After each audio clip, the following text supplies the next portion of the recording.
S'ils étaient 100 000, 150 000 ou peut-être 200 000, les militants... C'est une priorité pour la Côte d'Ivoire parce que nous voulons le changement. Et donc nous allons demander à nos militants d'être mobilisés pour éviter toute provocation. Notre leader construit un discours qui est un discours de paix. On n'attaque personne, on n'insulte personne parce qu'on considère que les problèmes des Ivoiriens sont réels. Il faut dire ce que chacun peut apporter pour traiter ces problèmes. Notre maison semble habitée par un mal qui a pour nom indiscipline, désobéissance. C'est la discipline.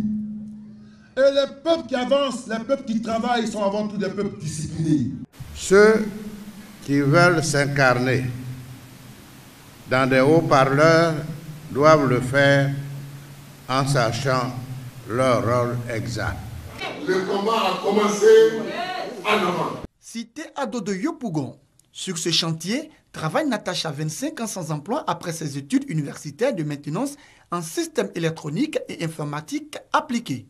Aujourd'hui, grâce au projet de renforcement de l'employabilité chantier-école, elle bénéficie non seulement d'une formation théorique et pratique en électricité, mais surtout arrive à subvenir à ses besoins. Avant, je ne faisais rien. Bon, j'étais assise à la maison.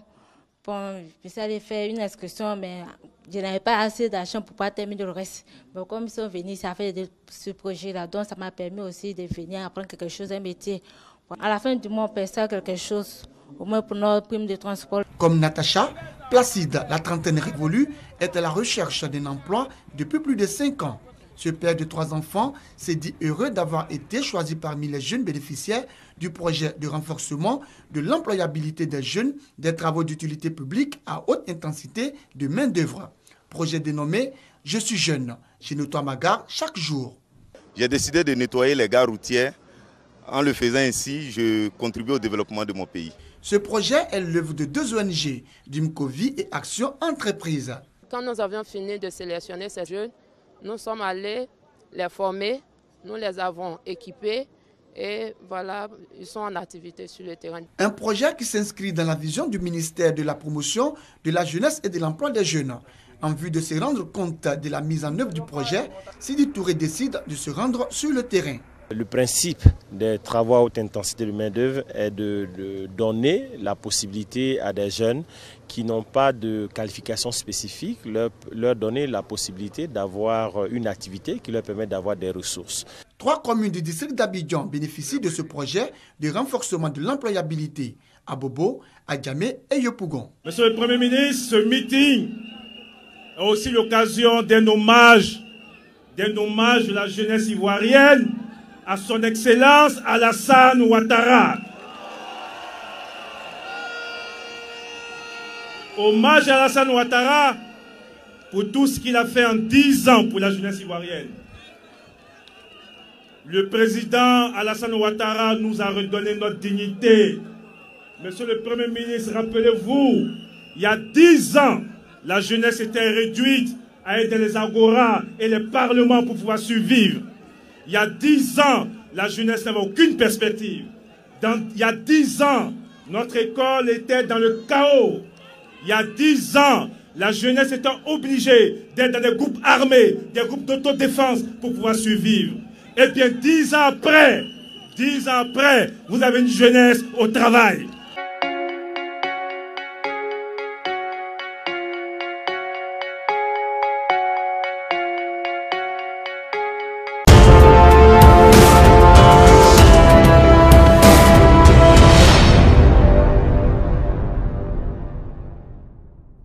Environ 80% du délai de livraison consommé et 25% le taux de réalisation des travaux.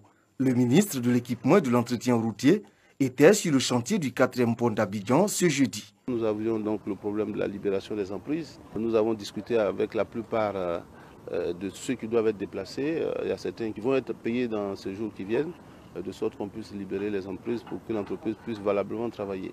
Plusieurs projets sont en cours de réalisation pour faciliter la mobilité des Abidjanais. Je veux dire notre engagement à faire en sorte que les journaux et les journalistes puissent travailler sur la base de la déontologie et des grands principes du journalisme, que les journalistes puissent travailler en toute transparence et en toute liberté. Mais nous n'allons pas accepter que la presse dévie, la presse enfonce la Côte d'Ivoire. Je demande à la presse de maintenir la cohésion. Je demande à la presse de s'engager dans la construction de cette nouvelle Côte d'Ivoire. La presse a une grande responsabilité à jouer et le président de la République est à l'écoute et attentif de ce qui va se passer et m'engage à vous dire qu'il est prêt à vous soutenir dans tous vos projets pour que vous puissiez donner de la Côte d'Ivoire une nouvelle image. Lorsque vous lisez les journaux, lorsque vous allez sur les réseaux sociaux, voyez tout ce qui peut être dit, mais rien ne doit vous faire peur. Soyez assurés, sachez que vous avez fait le bon choix, que oui, Dieu a toujours prôné le rassemblement de ses enfants. Dieu a toujours prôné l'unité de ses enfants. Dieu a toujours voulu la prospérité de ses enfants. Alors ceux qui incarnent le rassemblement, l'unité et la prospérité du peuple ivoirien, Dieu sera toujours derrière eux face à toutes les manœuvres, face à toutes les intimidations et face à tous les mensonges et toutes les calomnies auxquelles on pourra assister à partir de maintenant. Aucune impatience ne doit vous faire gâter le pays. Aucune impatience ne doit faire qu'on doit revenir dans les bonbons. Aucune impatience ne doit faire qu'on ne soit pas avec son président. Parce que dans une période où les jeunes sont en attente, on peut, sous la promesse d'un avenir comme ça radieux, leur demander de faire n'importe quoi. C'est pourquoi je suis heureux qu'en ce moment où certes beaucoup de jeunes veulent des emplois, mais ils disent merci au président Alassane Ouattara. Sublime Côte d'Ivoire, qu'est-ce que c'est? La Côte d'Ivoire, depuis 2011, est redevenue une destination pour du tourisme d'affaires, étant une des économies les plus dynamiques de la sous-région Afrique de l'Ouest et surtout la plus diversifiée des pays francophones africains. La Côte d'Ivoire accueille beaucoup de sommets et conférences auxquels participent de grands groupes mondiaux. Cependant, l'organisation de ces événements n'a pas été chose facile depuis 2011, dû au manque de structures hôtelières de qualité. Raison pour laquelle le gouvernement ivoirien a pour projet de faciliter l'installation de grandes chaînes hôtelières dans la ville d'Abidjan et plus singulièrement dans la zone du plateau. Déjà, il faut savoir qu'en 2016, le tourisme a rapporté plus de 1,8 milliard de dollars à la Côte d'Ivoire. Le tourisme est donc un pan important de l'économie ivoirienne. L'activité touristique contribue à hauteur de 8% du produit intérieur brut national. La stratégie Sublime Côte d'Ivoire a été pensée par les autorités ivoiriennes pour booster ce secteur et ainsi faire venir plus de visiteurs en Côte d'Ivoire et pas que des hommes d'affaires. Nous devons savoir, c'est vrai, on n'est pas encore tous satisfaits, mais le chemin est bon. Donc nous devons le consolider. Nous devons le renforcer. Et le renforcer, c'est d'être derrière le président qui fait ce travail. Il a initié des projets qui vont finir en 2020, en 2021. Ça veut dire que ce n'est pas sa personne, c'est l'avenir. Il investit dans ce qui n'hypothèque pas l'avenir de la jeunesse ivoirienne. Donc, chers jeunes, croyez en vous, croyez en la Côte d'Ivoire, ayez confiance au président Alassane Ouattara. Il y a quelques 3 ans ou 4 ans pour venir à Doropo, on mettait 3h30, 4h30 en venant de Bouna. Aujourd'hui, en 30 minutes, voilà, si on ne veut pas faire de la vitesse en 1 heure, on est là. Et c'est visible. Et donc, quand on dit et qu'on le fait, bah vous faites ça parce que vous dites, vous avez vu, c'est ça. Et nous avons un mot que nous disons de façon sincère et honnête, que quand un père a beaucoup d'enfants, il ne peut pas donner tout à tout le monde au même moment. La Côte d'Ivoire compte 520 km de côte bordant l'océan Atlantique, des plages de sable fin, des cocotiers, des falaises, des lagunes permettant la baignade. Les villes de Grand Bassam, Assini ou Sassandra sont les principales destinations touristiques balnéaires où vous pouvez faire du tourisme de loisirs. Selon le rapport Hospitality Report Africa 2019, la Côte d'Ivoire fait partie des pays africains dont l'activité touristique a permis au continent de gagner 5% dans les arrivées de touristes internationaux. Le plan Sublime Côte d'Ivoire consiste à améliorer les infrastructures touristiques. Dans ce cadre, l'État ivoirien prévoit un investissement total de 3200 milliards de francs CFA d'ici à 2025. C'est ça qui fait courir ceux qui sont en face. La politique, c'est l'art de l'impossible. Ce qu'on ne peut pas imaginer peut être la réalité. La Côte d'Ivoire, heureusement, tout le monde a été aux affaires. On a vu ce que chacun a fait. Donc respectez le travail du président Alassane Ouattara. J'avais commencé à m'organiser pour faire autre chose. Et mon parti avait désigné notre Premier ministre, fait le Premier ministre Amadou Gon Coulibaly, pour être notre candidat. Non seulement il était le chef du gouvernement pendant plusieurs années, mais il était aussi le président du directoire du RHDP. Et il avait été mon collaborateur aussi bien au plan professionnel qu'au plan politique pendant près de 30 ans. Pendant 30 ans, je devrais dire. Donc, il avait toutes les qualités réunies pour être un bon président, un grand homme d'État. Malheureusement, la mort l'a fauché le 8 juillet 2020 et à quelques semaines de l'élection présidentielle, mon parti et de nombreux Ivoiriens m'ont demandé d'être candidat, puisque la Constitution me permet d'être candidat. Donc j'ai accepté de faire cela par devoir citoyen et pour aider notre pays, pour la stabilité de la Côte d'Ivoire, pour la paix en Côte d'Ivoire et pour continuer le progrès impressionnant qui a été fait par l'équipe gouvernementale ici présente. Donc le message principal que je suis venu vous dire, soyez zen. Soyez zen. Il n'y a rien. Donc je vous demande d'être serein à Boubou. Soyez serein. Soyez dans la vérité, mais soyez dans la fidélité. Les valeurs qui vous ont emmené au RDR. Quand on est qui quitte du RDR, ceux qui savent le cheminement du RDR, les souffrances du RDR, les martyrs du RDR, ils ont de l'émotion. C'est ça une famille. Non, on ne peut pas changer de famille parce qu'un jour on n'est pas content pour telle situation, on vient dans la famille, on se parle. Comme je l'ai dit, tu ne peux pas avoir trois pères. C'est que toi-même qui as un problème. Et puis, si tu n'es pas fidèle à ton père, si tu sors sur la place publique pour inciter ton père, mon Dieu, quelle malédiction. Chez nous, il n'y a pas pire malédiction que l'enfant qui va insulter son père ou sa mère sur la place publique. C'est pas comme ça qu'on nous a éduqués. Et on ne peut pas prospérer comme ça. Et nous avons fait face. Nous avons fait des combats dans ces pays.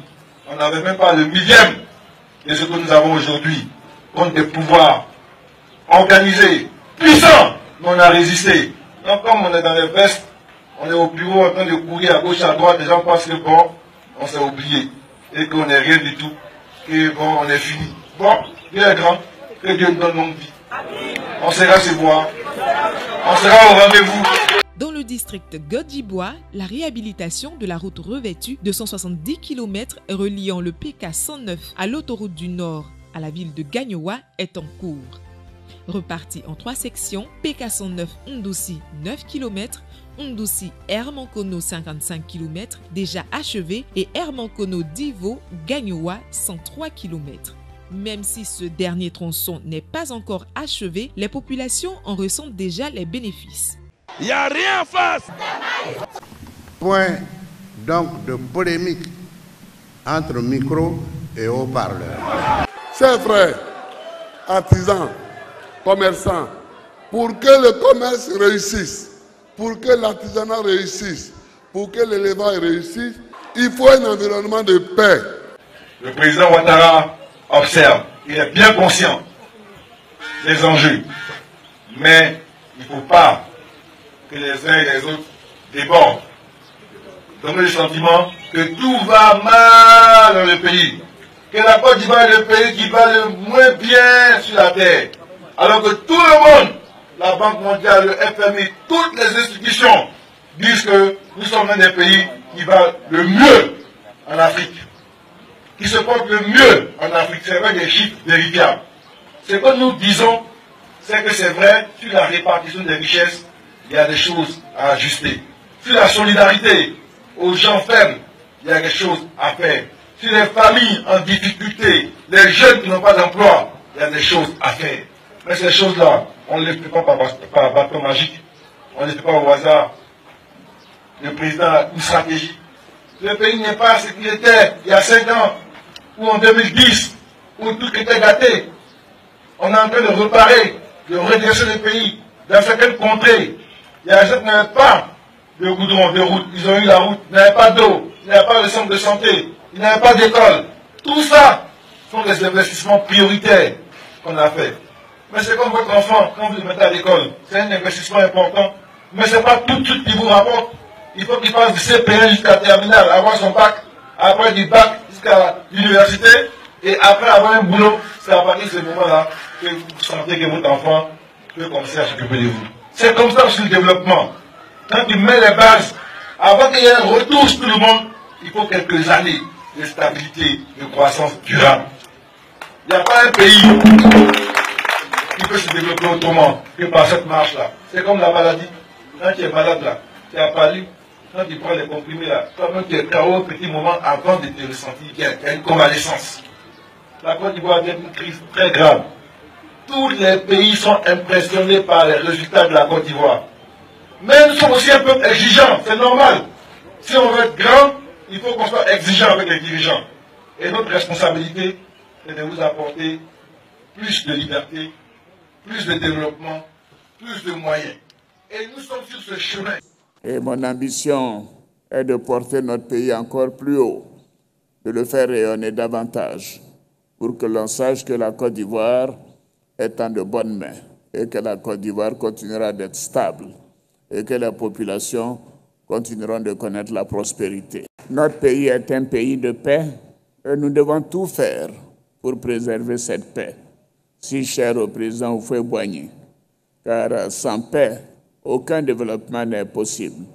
Je vais vous rassurer dans ce grand district que nous sommes des alliés et tout ce que je dis sera donc exécuté à la lettre. Il faut montrer la force pour ne pas avoir à s'en servir. Je l'ai dit plusieurs fois, si j'avais à choisir entre l'injustice et le désordre, je n'hésiterais pas à choisir l'injustice. Parce que l'injustice, on a le temps de la réparer.